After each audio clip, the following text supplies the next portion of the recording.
आज हज करना फर्ज है को बोलते वो दौलत के ऊपर दौलतदार के ऊपर नहीं तो गरीब के ऊपर भी है कि वो जरा बोलना చూడండి హజ్ అనేది విధిగా చేయడం జరిగింది. తప్పనిసరిగా హజ్ అనేది మనం చేయాలి. కానీ ధనవంతుల మీదనే ఫరజ్ ఉందా, పేదవారిపై కూడా ఫరజా అని సోదరిమని అడుగుతున్నారు.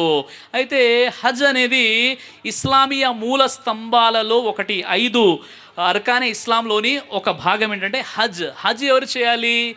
ఎవరైతే ధనవంతులు స్థితిమంతులు ఉన్నారో వారు మాత్రమే హజ్ చేయాలి, వారికి ఫరజ్ అవుతుంది. అలా కాకుండా పేదవారుగా ఉండి డబ్బులు లేకుండా డబ్బులు ఇతరుల నుండి ఖర్జా తీసుకొని అప్పు తీసుకొని ఇల్లు గడవడమే కష్టంగా ఉండి ఇంట్లో పిల్లల పెళ్ళిళ్ళు చేయడమే కష్టంగా ఉండి మీరు హజ్ మీపై విధి కానప్పుడు కష్టపడి మళ్ళీ హజ్ చేయాల్సినటువంటి అవసరం లేదు. హజ్ అనేది కేవలము ధనవంతులపై, స్తోమత ఉన్నటువంటి వారిపై. ధనవంతులు అంటే బిలియనర్స్ కాదు, స్తోమత ఉన్నటువంటి వారు. ఆ స్తోమత ఉందా లేదన్నది వారికి తెలుసు, అల్లాహ్కి తెలుసు. కాబట్టి ధనవంతులపై హజ్ అనేది విధిగా చేయడం జరిగింది. పేదవారిపై హజ్ అనేది విధిగా చేయడం జరగలేదు. ఒకవేళ ఉమ్రాకు వెళ్ళాలంటే వారు ఉమ్రాకు ఎప్పుడైనా వెళ్ళొచ్చు పేదవారు. ఎందుకంటే ఉమ్రాకు వెళ్తే మీకు 70 నుండి 80 వేల ఖర్చు అవుతుంది. అదే హజ్కు వెళ్ళాలంటే గవర్నమెంట్ కోటాలో వెళ్ళాలంటే 4 లక్షలు ఖర్చు అవుతుంది. ప్రైవేట్లో వెళ్ళాలంటే 8 లక్షల ఖర్చు అవుతుంది.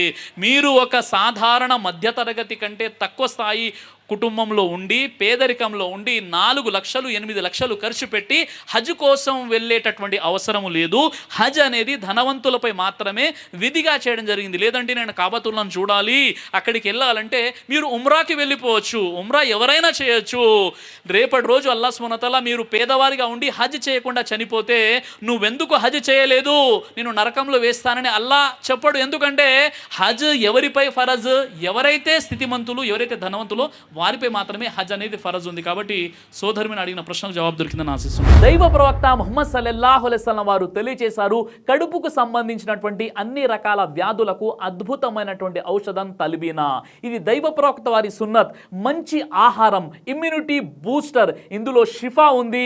ఇది మంచి ఔషధంగా కూడా పనిచేస్తుంది. కాబట్టి పిల్లలు అయినా పెద్దలు అయినా ఎవరైనా దీనిని ఉపయోగించవచ్చు. అలాగే ఖురాన్లో దైవం తెలియజేశాడు, తేనెలో మీకు స్వస్థత ఉంది అని. కాబట్టి ఇక్కడ కనిపిస్తున్నటువంటి ఈ నెంబర్స్కి కాల్ చేసి మీరు ఇప్పుడే ఈ ప్రోడక్ట్ని ఆర్డర్ చేసుకోవచ్చు. కొరియర్ ఫెసిలిటీ కూడా ఉంది.